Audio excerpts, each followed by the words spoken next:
8:30 हुए हैं। इनसे मिलिए कार्यक्रम में लीजिए सुनिए रेडियो के संग्रहकर्ता श्री मनोहर लाल डेंगवानी से ली गई भेंट वार्ता।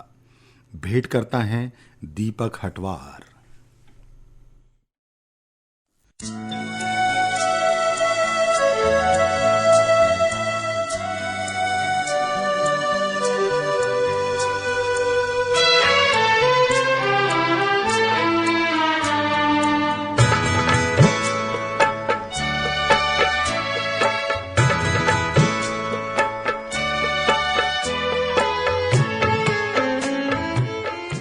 इनसे मिलिए के सभी श्रोताओं को दीपक हटवार का नमस्कार।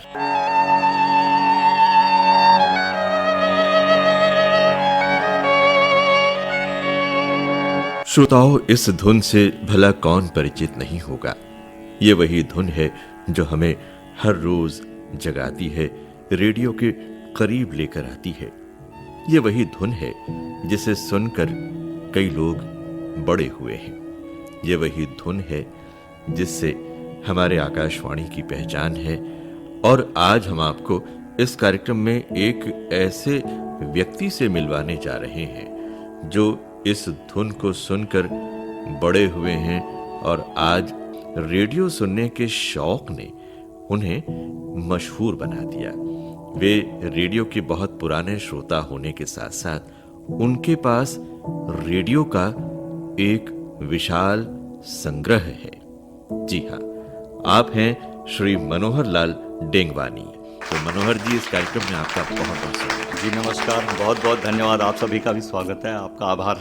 मनोहर जी, आपके बारे में हमने ये सुना है कि भाई आपके पास सैकड़ों की तादाद में रेडियो है और आप रेडियो के बहुत पुराने श्रोता भी हैं। तो सबसे पहले तो हम आपसे यही जानना चाहेंगे कि आप रेडियो के संग्रहकर्ता पहले बने या श्रोता पहले बने? जी, सबसे पहले मैं रेडियो का श्रोता बना। वो ये बात 1968 की है, जब 1968 में 3 फिल्में रिलीज हुई थी। पहली सरस्वती चंद्र और बालक, और तीसरी सात हिंदुस्तानी, अमिताभ बच्चन की पहली फिल्म। मैं उस समय से रेडियो सुनना शुरू किया था और जो आज तक सुन रहा हूँ और आज तक मेरा सफर जारी है। तो मनोहर जी, आप रेडियो के श्रोता होने के साथ साथ रेडियो के संग्रह का कार्य किस तरह से शुरू हुआ? रेडियो सुनते सुनते ऐसा लगा कि जो भी रेडियो बिगड़ गया उसे कभी फेंका नहीं, उसे सहेज कर रखते गए। इसको अपने बुजुर्गों की, अपने बड़ों की धरोहर समझ के इसको सहेज कर रखते गए। फिर एक दौर ऐसा भी आया कि इन सबको पुनर्जीवन देना है। तो धीरे धीरे करके इस रेडियो के शौक ने इतना जुनून पैदा कर दिया कि उसको बनवा कर ही दम लेते हैं, और नहीं बनवा पाते कोई तो मिलकर किसी ग्रुप के साथ मिलकर बना के उसको चालू कर देते हैं। तो आपके पास आज की तारीख में कितने रेडियो होंगे? आज की तारीख में 734 रेडियो मॉडल हैं और प्रत्येक मॉडल की अपनी अलग अलग विशेषता है। यह विश्व का तीसरा बड़ा कलेक्शन है। 734 आपके पास में अलग अलग तरह के रेडियो हैं जी। और ये विश्व का तीसरा बड़ा कलेक्शन है जी। तो जो दो आपसे जो ज्यादा बड़े कलेक्शन हैं जी। वो किनके पास है, कुछ जानकारी है आपको? जी, सबसे पहला कलेक्शन है इंग्लैंड के गैरी वेल्स के पास। उनका लंदन में संग्रहालय है और उनके पास 1200 रेडियो का कलेक्शन है और उनको ब्रिटिश गवर्नमेंट पूरी मदद करती है रखने में, रखरखाव करने में, सहेजने में, ताकि ये भावी पीढ़ी को ज्ञान हो सके और देख सके कि रेडियो का स्वरूप कैसा होता था।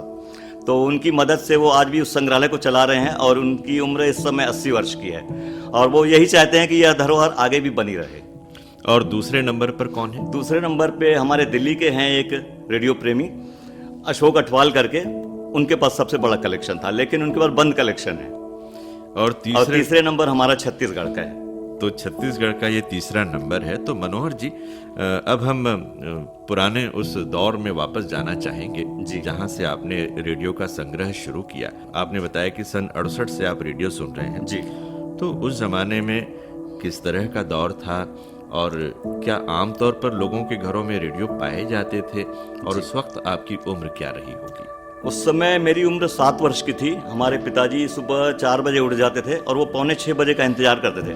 पौने 6 बजे रेडियो सिलोन शुरू होता था, जिसका पहला कार्यक्रम रहता था वाद्य संगीत, मसीही वंदना, बौद्ध संदेश और पुरानी फिल्मों के संगीत इत्यादि। तो हमारे पिताजी रेडियो जैसे ही ऑन करते थे हमारी नींद खुल जाती थी, तो अपने आप को रेडियो सुनते ही पाया और तब से रेडियो सुनते ही रहे और आज तक सुन रहे हैं। सन 68 में आपके यहाँ रेडियो हुआ करता था जी। तो क्या उस दौर में हर घर में रेडियो पाया जाता था? हमने रेडियो का ऐसा दौर देखा है जहां हर जगह हर घर में एक बड़ा लकड़ी का रेडियो रहता था, जिसे वॉल रेडियो कहते हैं। और ये वॉल रेडियो खरीदना बहुत आसान था और छोटे ट्रांजिस्टर भी हुआ करते थे, लेकिन उसे हर कोई खरीद नहीं पाता था। उस समय छोटे ट्रांजिस्टर बहुत महंगे रहते थे, ताकि क्योंकि वो ले जाने में सुविधाजनक रहते थे। कहीं भी सफ़र में गए, दौरे में गए तो आदमी रेडियो ही लेके जाता था। लेकिन मनोहर जी, हमने तो सुना है कि उस जमाने में हर घर में इस तरह की सुविधा नहीं हुआ करती थी। नहीं, सुविधा नहीं होने के बावजूद भी लोग बैटरी से, सेल से रेडियो सुना करते थे। और जिनको रेडियो की दीवानगी थी वो तो भले कपड़े नहीं खरीदना है, जूते नहीं खरीदना है, बेल्ट नहीं, लेकिन रेडियो अवश्य खरीदना है। अगर हम पुराने से पुराने रेडियो सेट की बात करें जी, तो आपके संग्रह में कितना पुराना रेडियो होगा? हमारे यहाँ सबसे पहला रेडियो विभाजन के दौर का है, जिसे हमारे पिताजी ने अपने साथ खरीदा था। उसे मात्र 7 रुपए में खरीदा था और वो वॉल रेडियो है और उसका फ्रेम और लकड़ी आज भी वैसी उसी कंडीशन में है जो 50 वर्ष पूर्व थी। अच्छा, हमने देखा है कि जो बहुत पुराने रेडियो सेट हुआ करते थे जी, उसमें जो स्केल हुआ करती थी, हाँ, ट्यूनिंग वाली जो स्केल हुआ करती थी, हाँ, उसमें मीटर बैंड के अंक के बजाय हाँ, शहरों के नाम लिखा हुआ। तो उसमें आपके सबसे पुराने रेडियो में क्या लिखा हुआ है? वह रेडियो जो है वो भारत विभाजन के समय का है और उस समय ब्रिटिश गवर्नमेंट की हुकूमत हमारे 7 देशों में चलती थी, पड़ोसी देशों में। तो उसमें सातों देशों का नेटवर्क प्रिंट है, जैसे मुल्तान, लाहौर, पेशावर, ढाका और आपका थिम्पू, काठमांडू, मद्रास इत्यादि, मतलब जो पड़ोसी देशों का नेटवर्क उसमें वहां से प्रसारित होता था, भारत से ही प्रसारित होता था। तो ये जो नेटवर्क जो आपने नाम बताए हैं स्टेशंस के, जी, ये शॉर्टवेव में लगा करते थे? हाँ, शॉर्टवेव में ही लगा करते थे। अच्छा, अच्छा। तो यहाँ तक कि इसमें यूरोपियन देश का भी मतलब नेटवर्क कवर होता था, जिसमें BBC लंदन था, वॉइस ऑफ अमेरिका था। तो ये सारे नाम उसमें हाँ, लिखे हुए सारे नाम लिखे हुए थे और आज भी मतलब वो अभी तक चलते थे। ये अभी जब से शॉर्टवेव का प्रसारण बंद हुआ है तो स्टेशन धीरे धीरे गायब होने शुरू हुए। श्रोताओं, मनोहर जी बड़ी रोचक बात बता रहे हैं कि उनके पास में एक ऐसा भी रेडियो है जिसमें सामने मीटर बैंड के नंबर्स की जगह शहरों के नाम लिखे हुए हैं। तो वो रेडियो क्या आज की तारीख में बजता है, चालू है? जी, आकाशवाणी रायपुर उसमें आज भी बजता है। बाकी सारे उसके लगभग शॉर्टवेव के भी चैनल चालू हैं, लेकिन क्या है, उनके जो वाल हैं वो कमजोर हो गए हैं 50 साल में। यदि वाल मिल जाए तो वो आज पुनः चालू हो सकते हैं। अच्छा, आज की तारीख में जो रेडियो मिलते हैं मार्केट में जी, और वो जो रेडियो हुआ करता था, दोनों की साउंड क्वालिटी में क्या अंतर है? बहुत ही अंतर है, बहुत ज्यादा अंतर है। जो पहले के रेडियो वॉल रेडियो थे उनकी आवाज बहुत ही भारी और मीठी रहती थी, मिठास रहती थी उसमें। और अभी की आवाज जो है वो IC सिस्टम से चलती है तो पतली रहती है, वो मतलब उसमें आवाज में उतना दमदार नहीं रहता। मनोहर जी, आपका रेडियो का संग्रह 734 तक पहुंच गया है जी। तो हम आपसे जानना चाहेंगे कि जब आपके पास में एकमात्र रेडियो हुआ करता था जी, तो उस रेडियो से एक से अनेक की ओर जब आपने राह पकड़ी और आपका सफर शुरू हुआ जी, तो किस तरह से रेडियो का संग्रह आपने बढ़ाया? सर्वप्रथम तो घर में रहते थे तो हमारे पिताजी वाला रेडियो ही सुना करते थे। फिर जब हमने अपने काम में लगे, एक मिल में काम करना शुरू किया 1978 में, 84 में, तो वहाँ सारे मजदूर मिल में आते थे काम करने। तो वो सारे लंच के समय अपना रेडियो सेट लेके बैठते थे और आकाशवाणी रायपुर के कार्यक्रम सुना करते थे। वो लोग 12:30 बजे प्रसारण होता था सबसे पहले। तो उनको सुनते सुनते देखा देखी में ऐसे लगा कि एक रेडियो अपने लिए भी खरीदा जाए। तो जब पहली तनख्वाह मिली तो मैंने सबसे पहले रेडियो खरीदा था। किस सन की बात है ये? 1900? ये 83 की बात है। 83 में आपने पहले खुद के पैसों से रेडियो खरीदा? हाँ, अपने पैसों से तो रेडियो। उस वक्त तक आपके पास सन 83 तक कितने रेडियो हो गए थे? उस समय 7-8 रेडियो ही थे, ज्यादा नहीं थे। हाँ। फिर इसे आपने आगे किस तरह से बढ़ाया? फिर उसके बाद लगा कि यह रेडियो एक धरोहर के रूप में इसे सहेजना चाहिए। जब हमने बड़े रेडियो देखा तो बहुत अच्छा लगता था उसको देख के। फिर हम किसी मित्र के यहाँ जाए तो उनके यहाँ भी बड़ा रेडियो रहता था तो देख के बहुत अच्छा लगता था। और 1970 में हमने एक तलाश फिल्म देखने गए, तब वो शर्मिला टैगोर अपने प्रेमी की याद में उदास रहती है। तब वो उसी समय उदासी के क्षण में वो वॉल रेडियो अपना रहता है, उसे ऑन करती है। उसमें गाना चलता है लता जी की आवाज़ में, कितनी अकेली कितनी तन्हा मैं। तो उस रेडियो को देखकर बहुत ही आनंद आया और बहुत ही एक यादगार बन गई मन में। क्या बात है। तो इस तरह से रेडियो का कलेक्शन आपका बढ़ता गया। मनोहर जी, हमने देखा है कि जो लोग संग्रह के शौकीन होते हैं जी, वो जहाँ भी जाते हैं जी। अपने उस शौक की तलाश में भी दिखाई देते हैं। जी बिल्कुल सही बात है। तो रेडियो की तलाश में आप कहाँ कहाँ भटके? मैं जहाँ भी जाऊँ, भारत के अंदर कहीं भी जाता हूँ, सबसे पहली नज़र मेरी रेडियो पर लगी रहती है। कहीं रेडियो दिख गया तो उनसे मांगने की कोशिश करता हूँ। कोई नहीं बेचता है तो उनको बोलता हूँ बहुत अच्छी बात है, आप सुनते रहिए, क्योंकि हमें रेडियो सुनने वाले चाहिए।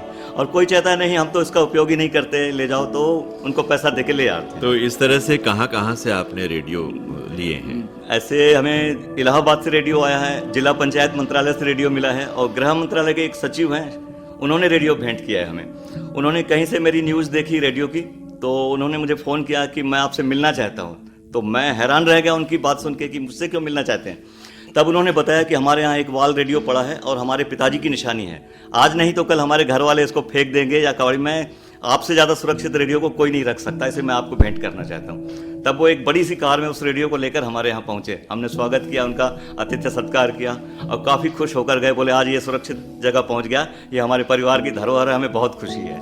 तो मुझे भी बहुत खुशी हुई उनकी बात सुन के। किसी रेडियो को एक बड़ी सी कार में जब आपके घर तक पहुंचाया गया जी, तो हमारी जिज्ञासा हो रही कि रेडियो का साइज भी आपसे पूछा जाए तो सबसे बड़ा रेडियो किस साइज का है आपके पास? सबसे बड़ा रेडियो 4 फीट के लगभग है। 4 फीट चौड़ा। 4 फीट मतलब चौड़ा है, और उसकी लगभग डेढ़ से पौने 2 फीट तक हाइट है, 1.5 से 2 फीट तक। तो वो रेडियो 2 फिल्मों में आपने देखा होगा जी।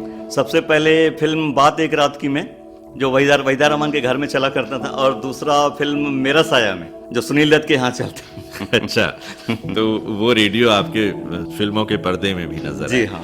तो बहुत सारे रेडियो सेट ऐसे हैं जो फिल्मी हस्तियों से जुड़े हुए हैं। मनोहर जी, जब आपको कहीं से पुराना रेडियो दिखाई देता है जी। और आपको लगा होगा कि काश ये रेडियो मेरे पास आ हाँ। जाए, और आपकी कोशिशों से वो रेडियो आपके पास आ भी गया, हाँ। तो हो सकता है उस वक्त वो बंद रहा होगा। जी हाँ। तो ऐसे कुछ सेट्स भी रहे होंगे जिन्हें आपने चालू करवाया हो। जी, अभी हाल ही का एक रोचक वाकया बता रहा हूँ। एक प्रमोद अग्रवाल साहब हैं, तो वो भी रिटायर अधिकारी हैं। उन्होंने 80 में एक वॉल रेडियो खरीदा था, डबल स्पीकर का, स्टीरियो साउंड का, और कभी उसको जीवन में नहीं सुना, दूसरा रेडियो सुनते रहे, उसको सिर्फ शो पीस बना के रखा अपनी यादों में। अब उनकी उम्र 80 साल हो गई, तो वो भी काफ़ी परेशान हो गए कि अब मैं ये रेडियो में कभी उपयोग ही नहीं किया, ये तो रेडियो व्यर्थ चला जाएगा। तो कहीं से उनको मेरा नंबर मिल गया, उन्होंने मुझे फ़ोन किया कि मैं आपसे मिलना चाहता हूँ, वालफोर्ड सिटी में रहते हैं, तो शंकर नगर में, तो आप आ सकते हैं क्या? मैं बोला मैं तो आ जाऊँगा। अब यदि कोई मुझे रेडियो के लिए बुलाता है, इन्वाइट करता है, तो मैं तो सारे काम धंधा दुकान सब छोड़ के निकल जाता हूँ। तो मैं बोला तुरंत आता हूँ साहब। तो बोले आ जाइए आप, 1 बजे तक आ जाइए, हम बैठे हैं। मैं जैसे ही उनके घर पहुँचा, उनका घर खोजते खोजते पहुँच गया, तो वो काफ़ी खुश हुए, मेरा स्वागत करने के लिए अपनी बहू बेटे के साथ खड़े थे। तो उन्होंने घर ले गए, बहुत सत्कार किया उन्होंने, और उन्होंने रेडियो ला कर दिखाया कि बोले ये मैं आपको सौंपना चाहता हूँ, क्योंकि मुझे अखर रहा है कि आज नहीं तो कल मेरे परिवार वाले इस धरोहर का क्या असर करेंगे। जब मैंने उस रेडियो को देखा तो मेरी आंखें मतलब चौंधिया गई कि वो रेडियो आज भी उसी चमक के साथ है, वही शाइनिंग बरकरार है उसकी। क्या बात है। और जब वो रेडियो देखा तो सप्लाई तो चालू था, लेकिन रेडियो में बजना बंद था। तब मैंने उसको यहाँ ला के बहुत कोशिश किया, नहीं हुआ, तो अपने मित्र को बुलाया, मैकेनिक मित्र है, उसको बुलवा के उसको बोले तो बोले इसमें ऑडियो का प्रॉब्लम है। तो हमने अलग से ऑडियो बोर्ड लगा के उसको अल्टरनेट करके चालू कर दिया। तो अब उस रेडियो में जान आ गई। अब उस रेडियो में जान आ गई, और उन्हें अग्रवाल जी को हमने सूचित भी कर दिया, वो काफी खुश हो गए। बोले मैं किसी भी हालत में वो रेडियो को देखने आऊंगा आपके यहाँ। मतलब उस रेडियो को आपने एक नया जीवन दिया। जी बिल्कुल है ना? मनोहर जी, बहुत ही रोचक बातचीत आपसे चल रही है, और आगे और इस विषय पर हम आपसे विस्तार से जानेंगे। उससे पहले मन कर रहा है कि आपकी पसंद का कोई फिल्मी गीत सुना जाए। जी, बात एक रात की फिल्म का गीत है, अकेला हूं मैं इस दुनिया में, कोई साथी है तो मेरा साया। देवानंद की फिल्म है, 1965 के आसपास की है। मोहम्मद रफी साहब की आवाज है। तो सुनते हैं आपकी पसंद का ये गीत।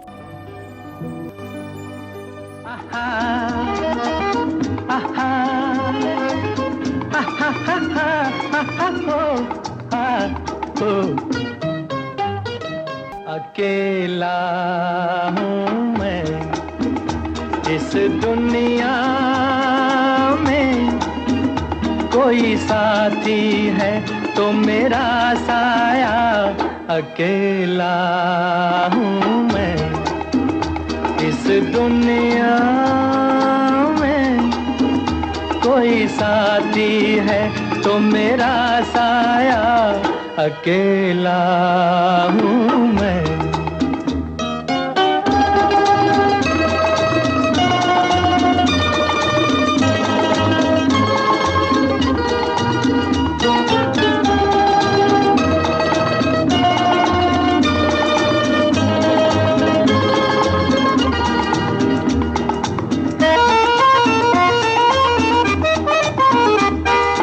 न तो परवाना और न दीवाना मैं किसी महफिल का,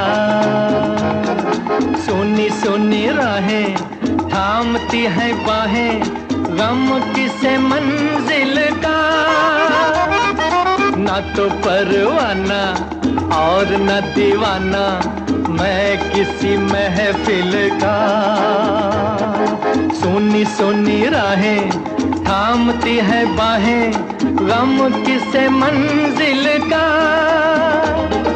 मैं तो हूँ राही दिल का,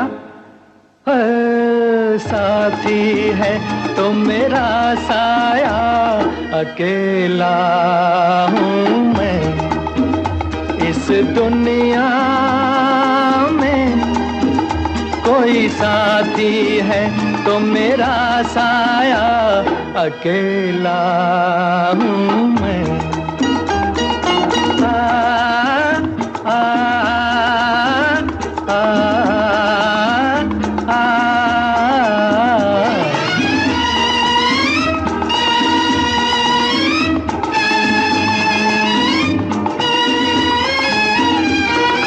जैसे कभी प्यारे झील के किनारे हंस अकेला निकले,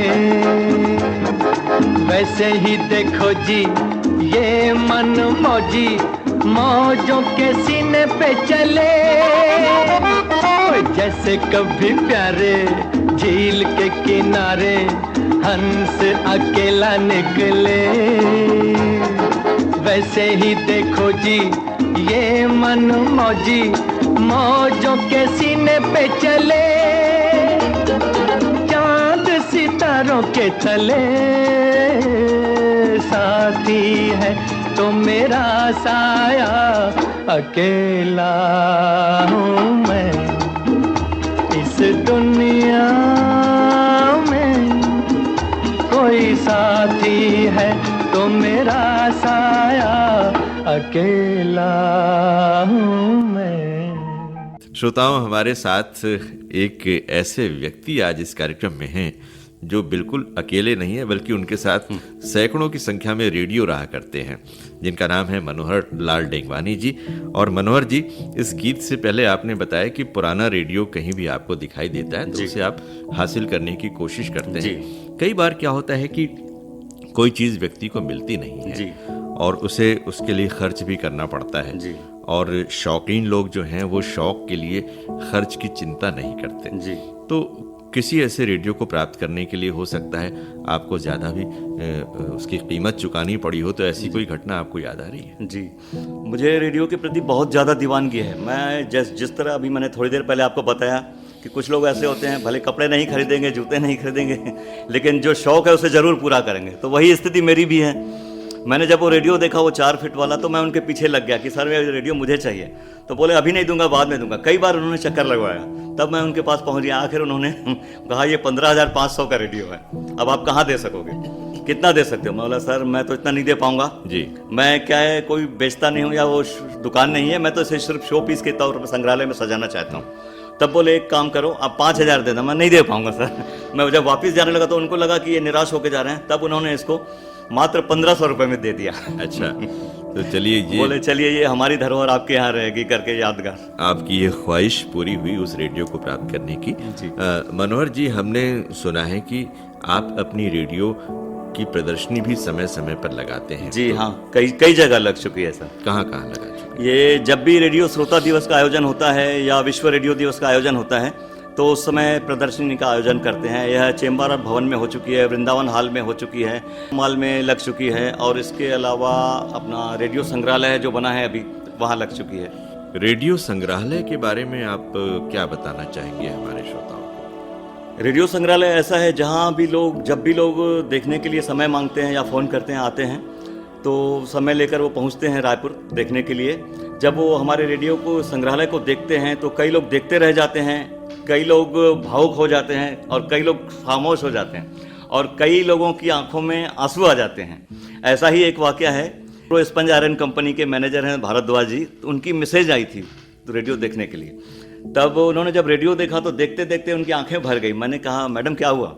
बोले ये रेडियो मुझे दहेज में मिला था, ये मॉडल जी। मुझे बहुत खुशी हुई सुन के। उस समय विवाह के समय रेडियो ही दहेज में दिया जाता था। रेडियो, साइकिल और घड़ी, 3 चीजें अवश्य दी जाती थी। हालांकि मुझे भी विवाह शादी में रेडियो ही गिफ्ट मिला था। अच्छा, वो भी आज तक संभाल के रखा हुआ है आपने।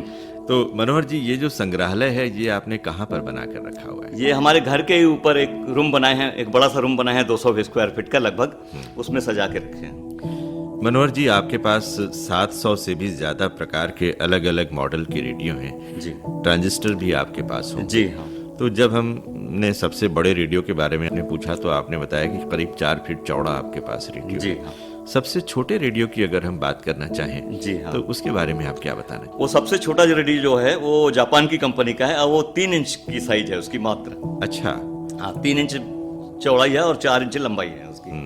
और वो भी रनिंग कंडीशन में। वो सबसे छोटा ट्रांजिस्टर सबसे आपके छोटा है, पास में सबसे है। छोटा है जी। मनोहर जी, आज की तारीख में रेडियो के बारे में एक बात कही जाती है कि जब से मोबाइल में इसका प्रसारण शुरू हुआ है जी। अब रेडियो की जरूरत लोगों को उतनी नहीं पड़ रही है, तो जिसकी वजह से कई बार ऐसे लोग जिन्हें रेडियो खरीदना होता है उन्हें रेडियो आसानी से मार्केट में मिल नहीं पाता है, तो ऐसे लोगों के लिए आप क्या कहना चाहेंगे? ऐसी बात नहीं है, रेडियो आज भी मिलता है। बाकी रेडियो मोबाइल में आने से सुविधा बढ़ गई आदमी की और रेडियो का चलन फिर से वापस आना शुरू हो गया है। क्योंकि पहले रेडियो बड़े रेडियो सुना करते थे और ट्रांजिस्टर में सुना करते थे, अब मोबाइल में आ गया। लेकिन रेडियो आज भी जारी है और रेडियो का सफर ये जारी रहेगा, सिर्फ स्वरूप उसका बदलता रहेगा। पहले वॉल रेडियो आते थे, बाद में ट्रांजिस्टर आए, उसके बाद आईसी रेडियो आए, उसके बाद एफएम में आए और अब मोबाइल में आ चुके हैं। बस स्वरूप बदलते रहता है, रेडियो आज भी जारी है। मनोहर जी, जब आपके पास में सैकड़ों की तादाद में रेडियो हो गए तो इतने सारे रेडियो को एक संग्रहालय बनाकर आपने रखा हुआ है जी, तो सारे ही क्या चालू हालत में है या इसमें कुछ बंद भी पड़े हुए हैं? इसमें लगभग 80% चालू है और यह संग्रहालय एक विश्व की धरोहर बन चुका है, जिसमें विदेशों से भी लोग फोन करके बात करते हैं तो बहुत आनंद आता है। और एक समय ऐसा आया था कि परेशानी लगती थी, कहाँ है, हमने कभी लगता था ये छोड़ो सब, बहुत परेशानी हो जाती है, कोई ना कोई बंद हो जाता है, खराब बिगड़ जाता है, तो बहुत ही परेशानी लगती थी, बोलते हैं इसको छोड़ेंगे। फिर जब विदेशों से फ़ोन आने शुरू हो गए और विदेशों तक पहुंच गए, समाचार पहुंच गया, तो बहुत खुशी हुई और उत्साह दुगना बढ़ गया। तो हमने पुनः इसको और बढ़ाना शुरू कर दिया। जब अमीन सयानी साहब ने हमारा हालचाल पूछा फ़ोन करके तो हमारी खुशी का ठिकाना नहीं रहा। क्या थी वो घटना, कुछ बताएं? मैंने अमीन सयानी जी को बताया था कि उनसे बातचीत होती रहती थी फ़ोन में, तो एक दिन उनको बताया कि मैं रेडियो बचपन से सुनता हूँ और मेरा संग्रहालय है। तो उन्होंने कहा क्या बात है मनोहर भाई, अब वो जब भी मुझे फ़ोन करते तो हमेशा बोलते हैं हाँ मनोहर भाई सुनाइए, तो उनके मुंह से सुन के ही बहुत खुशी आनंद आ जाता जी। तो उन्होंने मेरे सारे न्यूज़पेपर की कटिंग और फोटोग्राफ अपने स्टूडियो में रखे हुए हैं। क्या आज बात भी अब ये भी उनका हाल ही में उनका निधन हो गया। अमीन सयानी साहब अब हमारे बीच नहीं रहे, लेकिन उनसे जुड़ी हुई यादें जो हैं वो आपके स्मृति पटल पर आज भी हैं। मनोहर जी, जब कोई व्यक्ति किसी चीज का बहुत बड़ी संख्या में संग्रह करता है तो संग्रह में शामिल हर चीज से उससे बड़ा लगाव होता है जी। लेकिन उम्र का एक दौर ऐसा आता है कि उसे एक चिंता भी सताती है कि उसके बाद उस संग्रह को कौन देखेगा। तो आप इस भविष्य के बारे में भी सोचते हैं कभी? जी बिल्कुल सही कहा आपने, और लगता भी है कि मेरे बाद इसे अब आप बच्चे संभालेंगे कि नहीं संभालेंगे, लेकिन लगता है कोई ना कोई संभालेगा परिवार का सदस्य। आपके परिवार में कौन कौन है? हमारे 2 बेटे हैं, 1 बेटी है और हमारे 2 पोते 1 पोती है। आप क्या करते क्या है वैसे आप? मेरा टाइल्स का व्यवसाय है। अच्छा जी हाँ। तो इस व्यवसाय को करते हुए रेडियो का कलेक्शन आपका बदस्तूर? रेडियो का कलेक्शन भी करते हैं, रेडियो सुनते भी हैं, दिन भर सुनते हैं, रेडियो बंद ही नहीं होता मेरे यहाँ। रेडियो आप सुनते ही रहते हैं? जी, सुबह 6 से 10 बजे तक घर में सुनते हैं, 10 बजे के बाद दुकान जाते हैं, 10 से 2:30 बजे तक दुकान में बजता है, फिर 2:30 बजे वापस लंच टाइम में आने घर पहुंचने पर पुनः रेडियो चालू हो जाता है। कौन कौन से स्टेशन सुनते हैं आप? सबसे पहले तो सुबह रेडियो सिलोन सुनते हैं और उसके बाद रेडियो चंदा सुनते हैं, उसके बाद 10 बजे से लेके आकाशवाणी रायपुर जो सुनना शुरू करते हैं तो 3 बजे ही बंद होता है वो सीधा। सिलोन के बाद आपने क्या नाम बताया? रेडियो चंदा। चंदा, हाँ। ये क्या है? ये रेडियो चंदा एक प्राइवेट लाइव चलने वाला रेडियो चैनल है और इसमें सिलोन के ही सारे कार्यक्रम चलते हैं जो कि अभी बंद हो चुके हैं, जिसमें साप्ताहिक कार्यक्रम आते थे जिनसे लोग बहुत हद तक जुड़े हुए थे, जैसे दृश्य गीत, पसंद अपनी अपनी, ख्याल अपना अपना, जब आप गा उठे, और इसके अलावा हफ्ते के श्रोता, इस टाइप के कार्यक्रमों से लोग बहुत लगाव के साथ जुड़े हुए थे। और इन कार्यक्रमों को सुनने के लिए हम लोग अपना काम छोड़ देते कि ये कार्यक्रम जरूर सुनना है। ये स्टेशन कहाँ से है? ये मधुबनी बिहार से है। मनोहर जी, जब बहुत सारी चीजों का संग्रह हो जाता है जी, तो संग्रहकर्ता की जो प्यास है वो कभी मिटती नहीं है, बिल्कुल सही, बल्कि वो बिल्कुल और भी बढ़ जाती है जी, कि बराबर काश बात मुझे है। और कुछ मिल जाए जी। तो इतने सारे रेडियो का संग्रह करने के बाद अभी भी आपको किसी चीज की तलाश होगी, कुछ खास चीज आप हासिल करना चाहते होंगे। अब तलाश तो लगी रहती है कि कुछ ना कुछ और मॉडल, डिफरेंट मॉडल मिल जाए। मनोहर जी, आपकी कोई ऐसी इच्छा होगी इस संग्रह को लेकर जिसे आप पूरा करना चाहते हो? हमारी इच्छा यही है कि यह धरोहर के रूप में बना रहे, इसे कुछ मदद, शासकीय मदद मिल जाए तो बहुत अच्छा है, ताकि आने वाली पीढ़ी इसे देख सके, समझ सके कि रेडियो क्या होता है, कैसा होता है। और रेडियो से क्या है, संचार का एक सशक्त माध्यम है। रेडियो के माध्यम से ही शिक्षा, ज्ञानवर्धक बातें, सामाजिक, पारिवारिक, हर चीज़ की जानकारी मिलती है। तो इसलिए रेडियो की धरोहर को रहना बहुत ही ज़रूरी है। और हालांकि रेडियो कभी बंद नहीं हो सकता, क्योंकि जो रेडियो का ऑडियो है, टीवी में जो ऑडियो आता है वो रेडियो का ही है, मोबाइल में जो ऑडियो है तो वो रेडियो का ही है। तो इसलिए रेडियो तो कभी बंद नहीं हो सकता, रेडियो चलता रहेगा, लेकिन उसे, उसकी धरोहर भी सजी और संवरी रहनी चाहिए। मनोहर जी, इतने सारे रेडियो में जी। आपसे कोई ये पूछे कि आपका सबसे ज्यादा पसंदीदा रेडियो कौन सा है, तो क्या बताएंगे आप? तो सबसे पसंदीदा रेडियो एक तो हमारे पिताजी की जो निशानी है, जिसे हमारे दादाजी ने भी सुना था और मैंने भी सुना है और मेरे बेटे ने भी सुना है और उनके बेटे भी ने भी सुना है, तो वो उस रेडियो से 5 पीढ़ियां हमारी जुड़ी हुई हैं। तो उसे आपने बहुत सहेज कर संभाल कर रखा जी। हुआ है। तो हमारी शुभकामनाएं आपके साथ हैं कि आपके कलेक्शन को आप आगे और बढ़ाएं। तो इसके बारे में कुछ सोचा है आपने, कहाँ तक इसे पहुंचाना चाहेंगे? बस इच्छा तो यही है कि इसे पहले नंबर तक पहुंचाया जाए। ऐसा विश्व के और नहीं तो फिर संतुष्ट हैं, भारत में तो प्रथम स्थान है ही। ऐसा ना? और विश्व में 42 लोग हैं जो रेडियो संग्रह करते हैं, जी जी। जिसमें यूरोप से लेके, विंडसर सिटी से लेके, इंग्लैंड से लेके अपने भारत तक। उन 42 लोगों में आपका तीसरा नंबर? मेरा तीसरा नंबर है और चौथा नंबर पाकिस्तान का है जी। वो सिंध प्रांत के हैं, मूलचंद क्षेत्रपाल, उनका चौथा स्थान है। और 5वां नंबर नार्दन विट का है, विंडसर सिटी का। तो ऐसे करके 42 लगभग कलेक्शन है पूरे संसार में। बहुत अच्छी आपकी जानकारी है और हमारी शुभकामना आपके साथ है कि आप यूं ही रेडियो का संग्रह बढ़ाते रहें और ज़्यादा से ज़्यादा आंखें आपके इस संग्रह को निहारते रहें और आप हमारे प्रसारणों से भी जुड़े रहें। तो मनोहर लाल डेंगवानी जी, इस कार्यक्रम के लिए आपने अपना समय दिया, आपको बहुत बहुत धन्यवाद। और इसी के साथ इनसे मिलिए के इस अंक से दीपक हटवार को अनुमति दीजिए। नमस्कार।